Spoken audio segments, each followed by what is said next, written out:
Hello my little flowers, welcome to the channel. My name is Sunny. So you may have seen a lot of these videos, the ones where artists go to the dollar store and they go shopping to find some art supplies that are super cheap and available, and then they make amazing art with them. Needless to say, gosh, I absolutely love these videos. It's always so surprising what amazing art these materials are even capable of producing. So today I wanted to work with crayons. These crayons I found on sale while browsing my local grocery store for 80 cents. I was like, yes, I need this, absolutely. And right next to it was Play-Doh, and I also got that because, well, duh. I'll be using the crayons in the same way that I would use the oil pastels. So I'll apply the same technique and art style that I'm used to with oil, because I think oil pastel is a pretty fair comparison to crayons. When I was younger, I had gotten this, I think, $6 watercolor set from Michael's, and I fell deeply in love with watercolor. But as I started working with it more and more, I got it in my head that somehow I'll never be a great watercolor artist if I didn't have the professional set, because all my favorite art YouTubers made amazing art, and they had these huge and expensive materials and brushes that I could only fathom ever having in my life. Well, I guess that was a bit of an exaggeration, because as soon as I got my first job, I was able to get as many art supplies as I wanted. So as I got these more and more expensive palettes, I started realizing that it has a lot more to do with my skill level than the materials I was using. And there wasn't as drastic of a difference between palettes, even though I still prefer the more expensive ones. These types of videos, I hope, can show the new generation of artists that they can strive to achieve great things, no matter how cheap your art materials are. And to try not to restrict themselves based off a perceived limitation of how expensive their supplies are. Anyway, all of that to say, this isn't an original idea of mine. And I would love to make more videos experimenting with cheaper or even unorthodox materials in the future.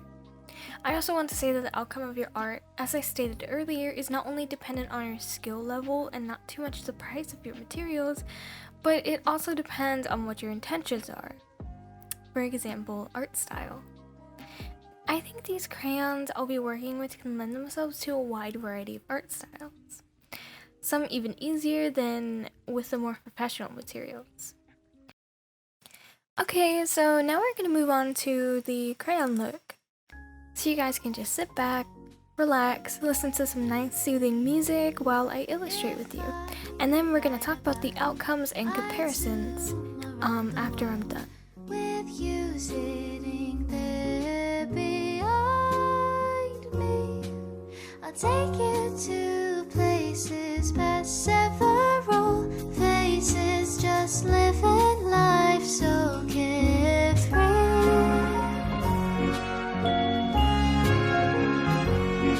If I could sail a boat, I'd cruise across the seas. A sweet adventure for us two.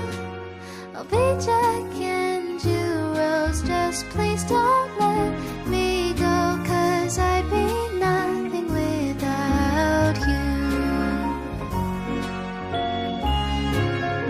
Oh, when you call me, I'm drifting on clouds like I'm dreaming. But in the morning, I wake up and see that you're stuck here with me.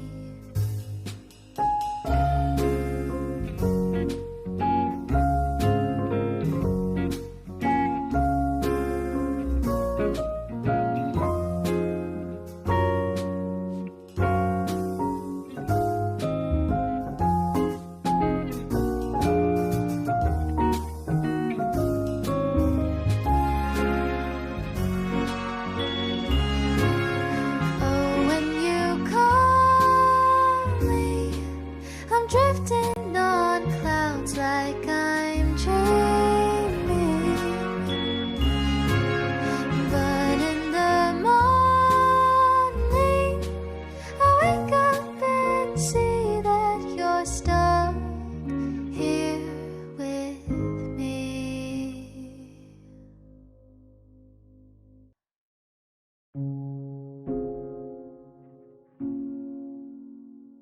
So I love the way this came out. There's some graininess going on here, but also really light and whimsical. The colors are bright, beautiful, and vivid. I don't think this illustration would be amiss in a children's book. I'm only using a box of 24 crayons, and it's already so pretty. So the difference I'll say between oil pastels and crayons is not too much actually. The crayons I noticed have a harder time blending, and that might be because they're wax-based and not oil-based, which makes sense.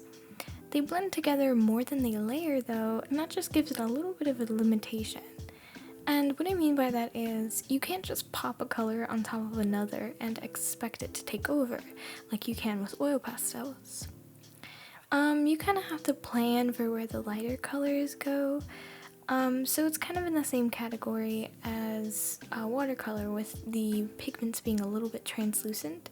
The lack of blending also leads to the grain being much more defined than in the oil pastel, but the oil pastel has a similar problem of being a little bit patchy sometimes, especially when unblended. So this is why I would recommend using a smooth surface as possible if you're bothered by grain and your art style. But personally, I love it. I can see myself going out and doing someone's portrait in crayons just because I'm here for the whimsical look, and yeah, that's just my preference. I will say that young artists might be looking for a specific style and feel limited by crayons. Don't be. There are plenty of ways to improve upon the crayon look. For example, using a smoother surface with less grain. If you're able to get a blender, that might help too. But there's no reason you can't make beautiful works of art with what you have. And if what you have is an 80-cent box of crayons, then I really encourage you to go for it. I really hope that you liked this video. It means so much to me when you guys watch my videos and engage with my content. And, you know, if you liked it, feel free to hit that like button and subscribe. And I'll see you in the next video.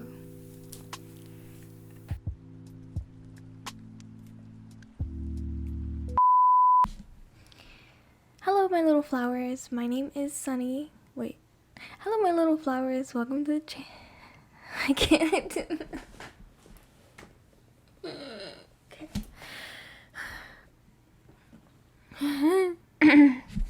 Hello, my little flowers. Welcome to the channel. My name is Sunny.